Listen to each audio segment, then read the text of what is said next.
Welcome to the most insane modded Valheim you will ever see. From seasons that actually impact the world to dramatic terrain generation in a world full of insane 5-star creatures and bosses, along with the deep north and even the chance for PvP when it matters most.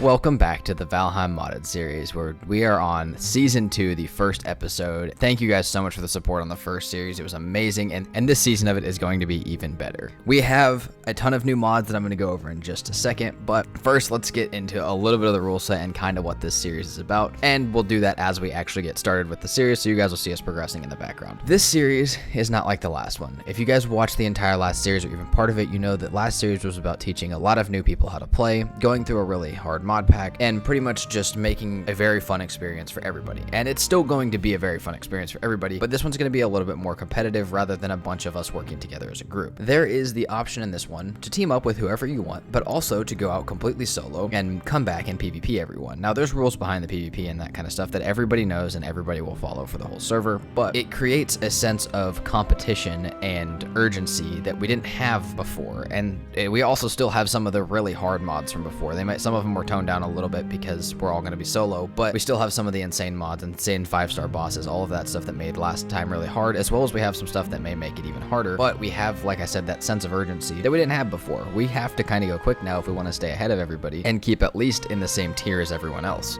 The main person that you will see me competing with the entire time is Jake. I don't know how. Jake does not have that much time into this game, but he is an absolute menace when it comes to learning new games and getting really good at them. And Valheim is no exception. He was ahead of me for most of the series, and if you guys don't remember or didn't see last season, Jake was completely new. He had only ever played through, like, I think to Elder. He had never gotten past that. We played through part of the series last time, and he ended up being really, really fast in this series, and honestly progressing a little bit quicker than me. It was kind of terrifying. On top of the PvP, the crazy progression, we also have really nice, beautiful, like, season mods that will change the terrain depending on what season it is, and it can even bring the challenge of, like, winter will kill your plants and make you freeze outside. So ideally, we need to have fur armor by winter, but while it does introduce some challenge, it makes the mod look really good. On top of that, we have Riverheim, which is a crazy mod that makes the terrain generation a little bit more insane and a little bit more dramatic. So this is a map, a normal Valheim map that's completely unlocked. This is not our server or anything, this is just a random generated one. And then this is a really crazy one with Riverheim. It pretty much connects all the continents, makes really big rivers between them, and sets up really crazy biomes and stuff like that, and like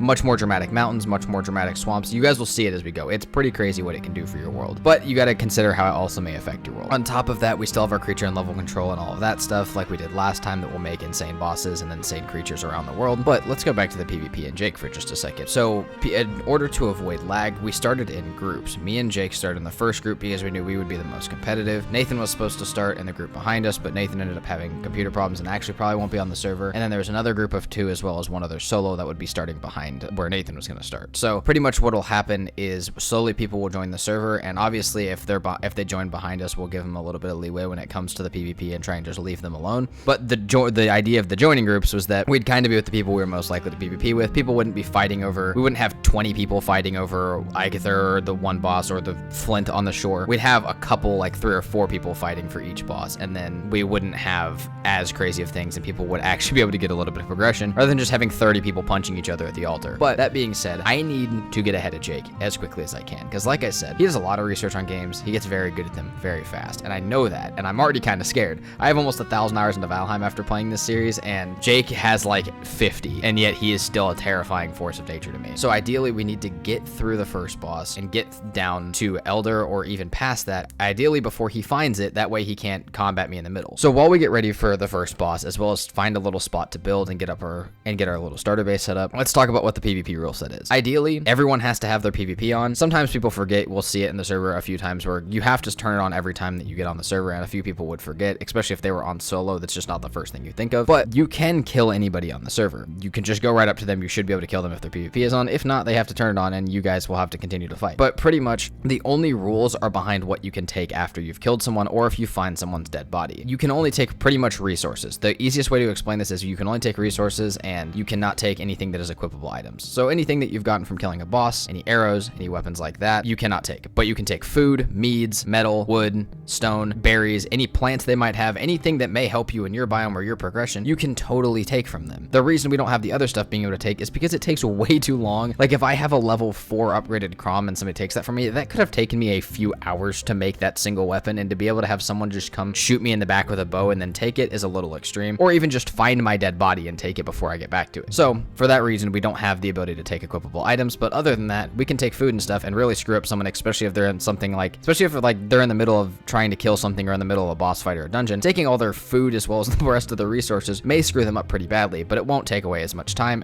or as much fun as taking away something like their main weapons would be. On top of all of this though, there is one last rule that made everything a little bit more clear for everyone and did allow for a little bit more free reign PvP. Everything that is on the ground that is not in your body or in a chest is not yours. It doesn't matter if it's a weapon or a boss item or anything like that. This gives people the ability to fight over things that are getting killed. Like if I kill a deer and Jake runs up to it, that's not my stuff yet. I mean, he'd be able to kill me and take it anyways, but he doesn't even have to. He can just run up and grab it. If I kill a boss, no, we can't take boss equipable weapons. If he just happens to be there and picks it up and I haven't picked it up yet, that's not mine yet. If I were to interfere him in the middle of Yagluth and I could pick up one of the torn spirits, that's totally fine. If I just run up and grab it after he kills it, I can do that. And it makes this like I said, this sense of urgency, and also kind of gotta watch your back a little bit when you're in this. But luckily for me, as we get too close to the first boss fight, I found an Eikthyr spawner that was not the one that was marked by altar, which means when I summon it, even if he gets the message for it, he's not going to be able to know where I'm doing it at. If he's over there waiting to take some of my resources or stop me from doing it, taking my food or something like that, he's never gonna find me because I'm gonna be over here at this one. So this gives me a pretty good competitive advantage, which we need to get as quickly as we can, get as many things as we can. I think I'm gonna try and kill it with campfires. Hopefully I don't get an elementalist or a really high star one. We'll pick up our pickaxe, and I literally just want to hop on a boat and get out of here as quickly as I can. Alongside all of the PvP and crazy mods, inside your base, you are completely safe from any PvP, and your base cannot be destroyed. You cannot lure stuff to other people's bases, so anybody inside of their own base is completely safe, and that gives, you know, a little bit more fun. You can hang out at your base and just sit around, progress, smelt your metal, do that. You don't have to worry about anything like that. We didn't want, like, we both come from like Arc Rust kind of PvP. He plays Therzie as well, like where you can just get screwed any moment. We did not want that feeling for Valheim. We still want it to be a very chill, fun game. So apart from the PvP though, we also have a lot of mods and have kind of set it up to build some awesome builds. And while I don't necessarily want Jake knowing where my base is at, so he can't just hang out around in the general area or hang out at any of the stuff I'm trying to do, I do want to like encourage everyone on the server to build really awesome builds, and we can go around and visit them. And at some point, obviously Jake will show me his, he'll come to mine.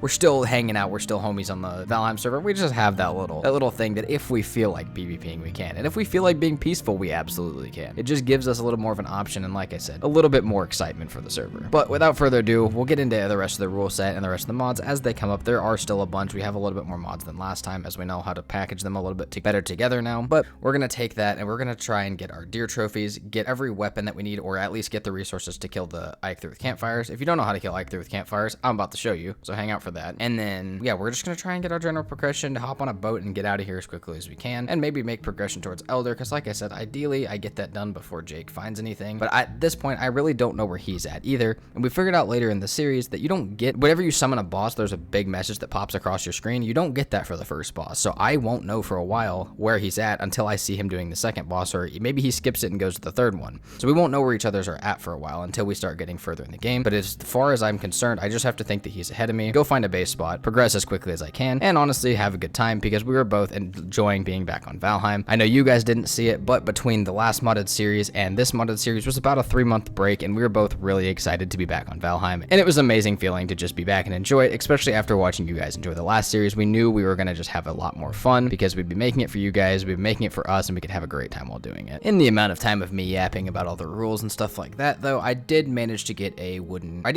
crude crossbow, which is one of our modded weapons. If you guys haven't used the Armory mod, it's pretty freaking sick, as well as like the Monstrum one. That's one of my favorite ones. But we get the opportunity to make a crossbow. It's not amazing, it doesn't have the best range ever, but it is pretty solid for killing deer and stuff like that. I should be able to get my trophies with it fairly quickly. On top of that, I have a flint mace, and I'll be making a flint spear because I've been watching a little bit of speedrunning stuff. We may see some of that in the future as well. I kind of like Valheim speedrunning, but we may, I want to try out some of the tactics that I've seen and see if they work for the modded series as well. But for now, I kind of just want to get a flint spear, a bunch of stuff for campfires, and then my my 2 deer trophies, as well as I would not mind getting some bees so I could set up beehives whenever I do find a base location, and getting a decent amount of food to be able to keep me alive while I'm doing it. And in less than 15 minutes of the server going up, I was pretty much ready to do the first boss. I had my bees, I had the deer trophies, I had some arrows in my crude crossbow, as well as my spear if I needed it, and a bunch of stuff for campfires, which was going to be my main idea, unless it came out as an elementalist, in which I'm probably going to stick to crossbow and flint spear for now. But this was going really quickly. I had a little base set up. All I need to do is just throw the extra stuff in a chest, because like I said, Jake can steal stuff off my body if I die and he happens to walk by over here. But if it's all in this chest, it's pretty much completely safe. So we're gonna get everything in a chest. We may wait till it's day. We cannot sleep on this server for most of the server. There's a few times where it happens, but it really does not happen for most of the server. And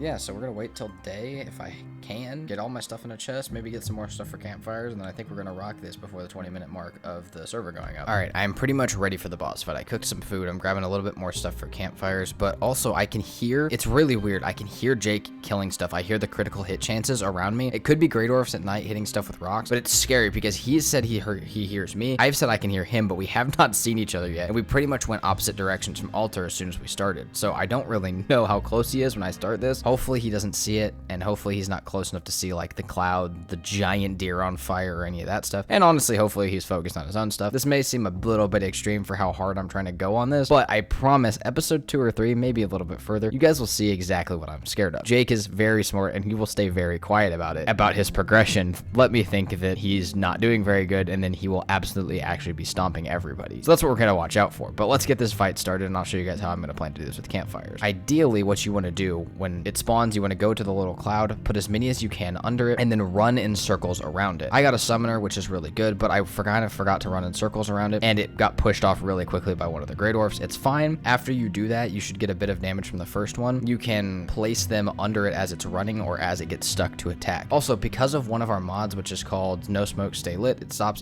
campfires and stuff from going out. It's kind of nice because in builds and stuff like that, your hearths are always going, which is really nice, but it does kind of make it so we get our wood back, and it's kind of awesome for this because that means that I can literally just keep replacing campfires. I do not have to worry about going to get more wood or getting Eikthyr to break wood for me in the middle of the fight, which means as long as I can place one campfire, I have enough, as long as it doesn't float into the ocean or anything like that. Speaking of floating into the ocean, this was kind of a pain. I have to kill him with a spear because I cannot light him in fire while he's in the water, but he kept walking back onto the campfires that I had. The only thing really bothering me at this point in time was the Grey Dwarfs, and I had this boss fight done insanely quickly, and I'm gonna go put this head on the altar, and if we don't get more than one, which I don't think we will because it's not a starred boss, we will probably come back and do it again because I'd like to take one with me. I'll actually need to take one with me for when I actually go build my base. But for now, we got it down. It's been less than 20 minutes of the server being up. It's been 19. We can get our boat, get our buff, and we can dip. And I kind of want this as a little bit of a sign of like, I just let Jake know how quickly I'm going, kind of set the pace of the server a little bit because he will probably come back to the altar at some point and see that this is already there. Okay, I got my trophy on the altar, so now if he comes back, he'll see that. The other group is going to be starting pretty soon, so like I said, if I can get out of here, that'd be nice before they start trying to fight the first bosses, and I may even leave a couple things behind for them, so that way they get a little bit of a more fair start. But again, I'm probably not going to be PvPing them, because on this server, we do also have new people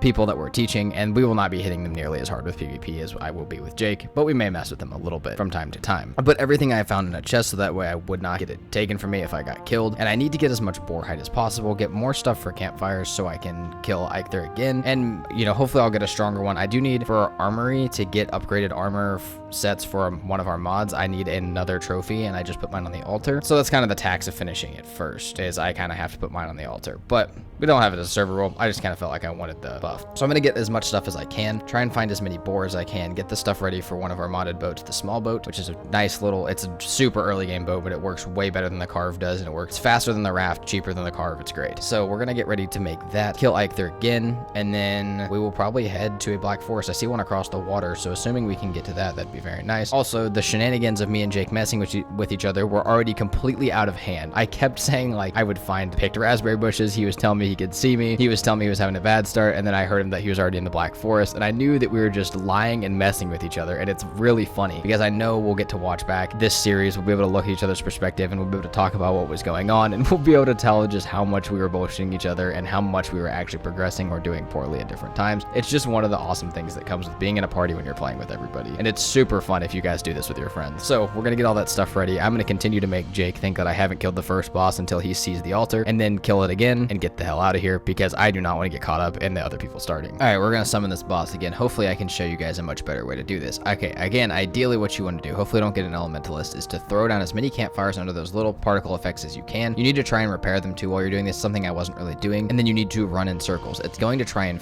turn to face you and attack you, and it should keep spinning on top of the campfires. And if you keep repairing them, you'll be able to kill it very easily. Now we got one with no stars, but it was an elementalist, which means it was taking significantly less fire damage. But even though it was still insanely easy to kill like this. I did not even get hit. This is a speedrunning strat that I've seen. I did have to replace some of the campfires because I wasn't repairing them. But honestly, that is the quickest way. If for some reason you're trying to get it done quick, like in this scenario, speedrunning any other scenario where you want it done quick, this is the way to do it. Now, I will say, at this point in time, Jake had done something a little stupid. He was going to try and get a finewood bow, and I think his process of it, I like to roll the trees around, but he was trying to get a troll to come help him, which makes sense, just as good. But he died in a structure in the Black Forest, and he kept getting camped by skeletons, and this is the only time in the entire series where he's doing badly, and I believe him. So let's check in with how Jake's doing. Oh my god! It's not right. It's not right. So obviously Jake is having a great start and it's extremely mentally sound. I need to get on the water before he turns that around into something that he can absolutely screw me with, because I promise it will happen. I know it happens. This series is partially pre-recorded. It will happen, I promise. But for now, he does seem to be having a little bit of problems. I did feel bad. I did like offer to come help him, but he said no, he didn't need help. He was like, I got this. I'll be fine. I'll figure it out. I got a bed down. He did get his stuff back, and from the sounds of it, it sounded like he had a couple trolls helping him, like he was getting more than just wood, maybe possibly metal, and that he may even be skipping the first boss. I don't know if he did or not at this point in time, but he could be, and he was going to, if he didn't, he was going to have a finewood bow and metal tools by the time he got there, so he was going to be able to absolutely destroy it, and at that point, he'd be pretty much an elder. And even though it sounds like he's getting completely screwed, if he is on that path, he could actually be ahead of me if he already has metal and fine wood. But I am going to head over. I am going to go through the ocean, so maybe I'll find this stuff for an abyssal razor. Very unlikely, but I might. And then if I don't, I'm going to head over here, just try and get a little place down, get some cores for smelters. We have our pickaxe. Just get generally a couple little Black Forest progression things. Bronze axe, get some metal, get some troll hide if we can find some, and get some cores so we can smelt some stuff. Hopefully we can go put a portal at altar, so then we can kind of have free reign of where we want to go and always have a way back to put our heads down, or in case we lose our bed or something like that. And then we can go start looking for elder after that. But I just need to find a little structure to take over, set up camp for a little bit, and figure out what I can do best. Upon arriving on shore, I actually had a fairly close call. I found a little church that you guys could honestly probably see in the last clip that was right next to shore. But I was there were so many great dwarfs next to me, and they were hitting me so hard, and I just wasn't prepared to deal with them. And all I wanted was to get my bed down, so I kind of panicked, got my walls down at least what I could. There was trees and stuff everywhere, and I really couldn't see in here. All I needed to do was get my bed down, get my spawn point set, pick up the ceiling so I wouldn't get stuck in it, and I could honestly just pop my buff and start running. As soon as I got my spawn point, that is exactly what I did. I popped my running buff after killing the Grey Dwarf and just sprinted into the Black Forest in pursuit of trying to find a dungeon, a troll, metal, or anything else that I could possibly use. And obviously on top of that, we need, from a dungeon if we find it, cores and the other location, which could be in a dungeon or at one of the structures in the Black Forest. We could also look for skeleton stuff in case we want to build a tower shield, but I don't know if I will. But really quickly, we did find a dungeon, and while there was a lot of really high level stuff inside of this one of the craziest things being a 3-star skeleton that was regenerating, so if I stopped hitting him at any point in time, he would just heal back what I had hit him for. We had a nice little battle in there, but after that, there was also a 3-star ghost blocking a room. But as you can see, in my first loot room, 6 cores as well as the elder location, and a terrifying ghost for me to sprint around. On top of that, I got 2 more sets of cores, putting me at 10 by the end of the dungeon, allowing me to go back to base where I could set up camp. All I need to do now is look for metal and trolls, get the base repaired a little bit, maybe even make some storage, and try and figure out where I go next, because honestly, other than the troll hide and metal, which should happen pretty quickly, I have to decide if I'm going to go for elder this fast, or if I'm going to try and head south and get a base location down. After getting back to base, before building any of the smelters, I finished the base up, built my pickaxe, and then headed out to see what I could find, and pretty quickly I was able to find a copper deposit, but I was getting absolutely wrecked by Grey Dwarfs because it was nighttime, and again, we really can't sleep. But aside from the regular Grey Dwarfs, which were just annoying, the hardest thing to deal with, and one of the bane to my existences on this entire server, is these shamans, or these mages. These mages are modded, and there's one for each biome. So there's a Grey Dwarf mage, there's a fueling mage that's separate from the fueling shaman, there's a wolf mage and then also a skeletal mage. In every different biome there is a mage, even up to the Mistlands. But these things are honestly way more powerful than the regular creatures, and they can do so much. Now what I didn't know is that this one might have the chance to drop me cores, which I still needed for portals. So after figuring that out, I definitely wanted to kill it and put in the work, and even if I didn't, I would get the shards to build some magic stuff later in case I wanted it. But ideally, all I need to do now now is get a bunch of metal. I already got some tin on the way up here, and I can keep the stone from it to use the cores to build my smelter and my kiln, and I should have enough stuff to build at least a bronze axe very soon, set up my portals, one back at the altar, and then bring one with me to wherever I need to go, which will probably be towards Elder, considering I already have the location. Something that I am kind of worried about though at this point in time is Jake has gotten very quiet, and he seems like he's doing a lot better. Jake hasn't said anything, and before, when he was getting wrecked by stuff, trust me, he was letting me know. So now I'm kind of worried that he could be picking up at least doing the boss fight, or he could already be headed towards Elder. So when I go over there, I need to make sure to keep an eye out, because he could hit me again from the back and kill me and take all of the stuff in my inventory, all of the metal, and anything that I've really worked for. I mean, if he steals my metal, what use did he have in doing the first boss anyway? So I need to try and keep that stuff from him as well as I possibly can. Keep trying to progress, because he could do anything at any moment. And after suffering quite a bit through the night with all the great dwarfs around my base that I'm really not that strong enough to fight yet because of all the stars and stuff that they spawn with at night, I finally got enough sunlight and space to build the smelter as well as the kiln, and I finally was not getting killed every 10 seconds by everything. I made a couple chests to store some stuff in, and I ran into the Black Forest to try and mark out a bunch of stuff. And one of the best things that I found was a troll cave, because I really needed troll hide armor, so I would at least be able to build my first armor set. And whether I kept that armor set once I built the armory or not, I would have to decide later. One of our modded things is that we can upgrade armor sets through every biome, so whether I decided to go with what I had last season, which was the assassin set, or whether I go with one of the heavier sets, we will have to see. Now, if you guys haven't seen this, I have started to use this a lot more because it's pretty freaking awesome. In Valheim, if you dodge towards stuff, it pretty much stops you from taking damage from it as long as you keep the timing on. And using that towards something like a troll in a troll cave was making it so that even though I just had a spear, it made it extremely easy for me to get through this troll cave, pick up my first couple bits of troll hide, and keep exploring the Black Forest, because like I said, the goal is to mark out all the metal, structures, dungeons, and even find some more trolls. That way I can go back and head towards Altar as well as Elder with the most amount of gear that I can possibly have, and not only in case I run into Jake or one of the other players, but also just in the case that this is a decently hard mod pack still, and while it's not as hard as last time, there will still be a lot of challenges that come with it, and being as best prepared as possible is the best thing I can do. So upon getting back to base, I made my first 2 pieces of troll hide while also still keeping my little tunic that I get when I spawn in. Hopefully I'll be able to find another one and get the full set, but for now this is what I'm rocking. And on top of that, I was able to build my forge, and a lot of stuff was smelting, but it was very clear very quickly that I was going to run out of copper more than anything, as I had gotten a bunch of tin. So I headed back into the Black Forest as it started to become night to hopefully find some more copper, as well as maybe another troll, and especially if I was lucky, I could find a troll that wasn't in a cave. It could help me get my copper while I was damaging it, and then I could go about killing it and getting the troll hide, which would give me pretty much everything I needed. And very quickly I did find one, though it was kind of odd. It was a 1-star curious one, which is fine. A 1-star one's actually great. I should be able to make both things that I need from that. It's also nighttime, which kind of sucks because I'm getting constantly abused by Grey Dwarfs, but it was sitting on a building, and the curious ones can hear things from further and get aggroed from further, and this one would only really aggro me if I hit it, which meant that it was really a pain in the butt to get it to come help me mine copper. I had found some on the way here. All I needed was to just get it to chase me, but it just, every time I could lure it slightly away from the building, there was skeletons inside that it couldn't kill, and it would go back towards them. And I finally got it unstuck, but even when I died, it would go back here, and I'd have to go through this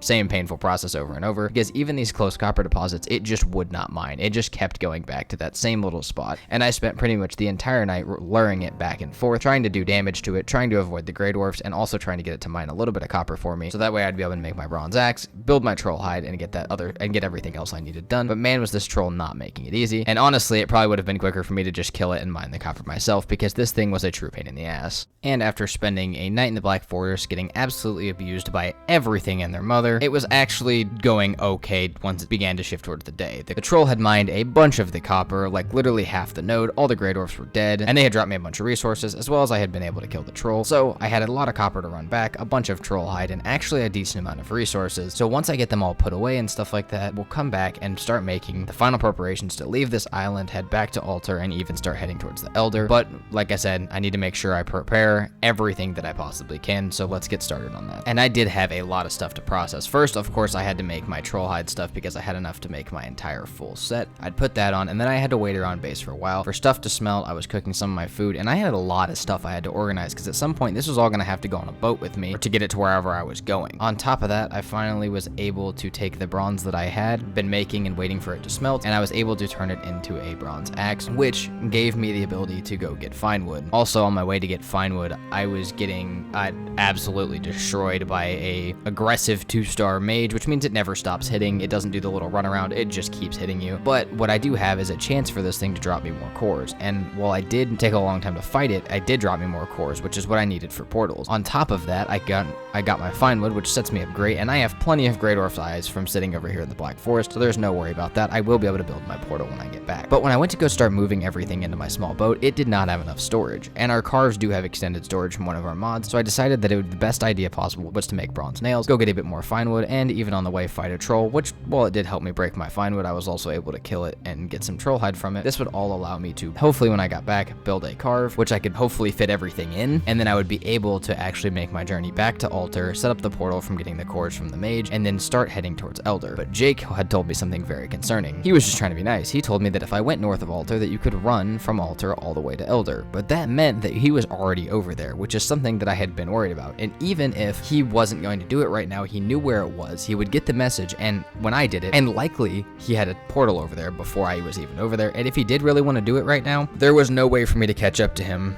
and get over there quick enough to stop him or to steal any of the loot, so that put me on double time of pretty much I need to get over there as quickly as I possibly can, because he is pretty much ready to do it, and again, even if he's not, he's setting up to be able to sabotage me when I do it. After getting back, the carve was quickly underway, and I was starting to pick up everything out of my chests, the small boat, all my metal, pick up all my structures, and pretty much just start moving everything that I could into the carve, especially all the heavy stuff, because I could keep everything else in my inventory. But here comes a fun little thing. So you cannot raid storage facilities. We've already talked about that as far as PvP. However, if somebody is in transport of a cart or a boat, you can. Now again, the same rules apply. You cannot take armor, weaponry, anything equipable. But if someone was transporting, you know, say a large cart of silver, I could just take the whole cart.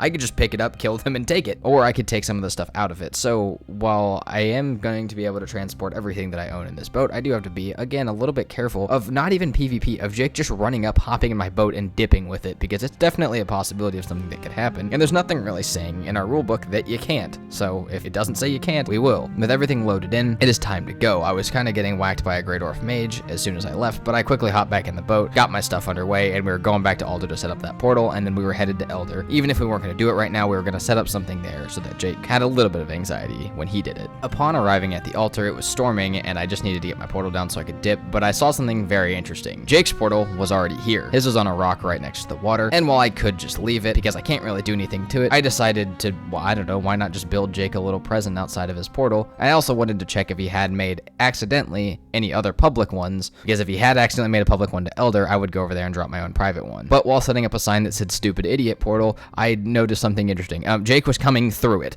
so I tried to hide behind the wall. He saw me. He just broke my sign and let me go my separate way. But I did actually get a good look at him, and it looked like he was pretty much full troll hide, had decent weapons, better than I did, and like he was actually set up a little bit better than me. And even though he didn't want to fight, after I set up my portal, I started going again over to Elder because I needed it quickly. But I made what I knew could be a mistake. I knew I was going to have to go across the water fairly far. Yes, Jake said I could run to it, but I had my boat and everything on it, so why not just go like that? I did not have any bolts, and I knew that, but I was in a rush because Jake could turn on me and decide that he wanted to PvP at any moment, so I just wanted to get out in the water as fast as I could, and I noticed behind me that he was dropping a small boat in the water after me. So like I said, while he was chilling out, he definitely was trying to at least follow me, if not come and try and get what was in this boat. Now, the reason I thought I had made a grave mistake in not bringing bolts was in case Jake started chasing after me, but in reality, it was still storming and almost nighttime, and this serpent was not letting up, which means I just had to catch the wind as best I could and try and get to the Elder or some other island where I could at least make some bolts, sit there and repair my boat with a workbench, and try and keep my stuff alive before it fell out of this boat and Jake could just grab it off the ground. Unfortunately for me, I found and rolled past 2 krakens, which would not drop me my chitin because I couldn't get on them, even though I had my pickaxe, because I was being chased. But I could mark them on the map for now and hopefully come back, but all I needed to do now was make it to Elder, get a base set up, and try and do whatever I could to keep myself from losing all my stuff to the serpent.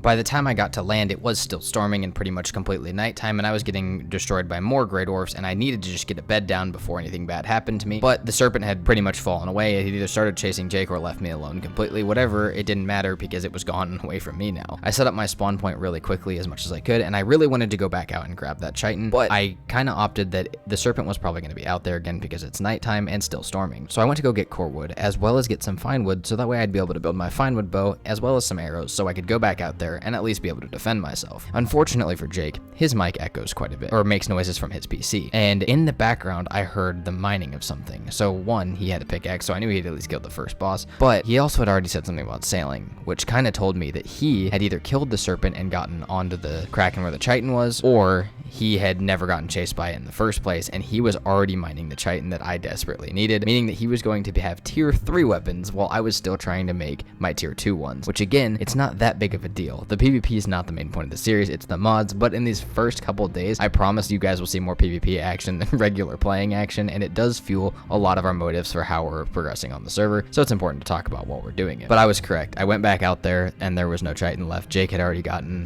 mined a bunch of it. Unfortunately for him, I'm pretty sure when he was talking about it later that he actually did not have enough space in his inventory to make a knife, and so I was not going to be too far behind because he was not going to have the knife. He just ended up getting the chitin that he just put me a little bit far behind because he was pinging where the chitin was at, and it was the one I had marked, so I knew I was not going to be able to get them, but he didn't have a knife, and now neither did I, so we were kind of at an equal playing field, and I was going to have my fine wood bow, which I knew he also already had, so we were getting the playing field kind of evened out. But what happens with that, the elder boss fight, and if who was doing it and who's sabotaging, or what happens with that, as well as a decent amount of PvP and progression, we'll all have to wait until next episode. I'm trying to get longer episodes for you guys because I know that's what a lot of people have asked for this one, as well as the reverse series. There will be longer episodes, but they may just be a little slower and have a little bit more explanation behind things that you guys might already understand or that may not necessarily need understanding, and there might be some slower moments, but it will account for longer episodes, more content, and a lot more stuff for you guys to watch. So I hope you guys enjoy, and please let me know what you think of that down in the comments below. Let me know what you guys think of modded season 2, the PvP aspect of it, and all of this, and what you guys just think of the series in general. As I mentioned at the beginning, I'm currently trying to make it to 2,000 subscribers, and if you could help me get there, that would mean a lot to me. Thank you guys so much for watching. I do truly hope you enjoyed, and I will see you guys next time. Peace out.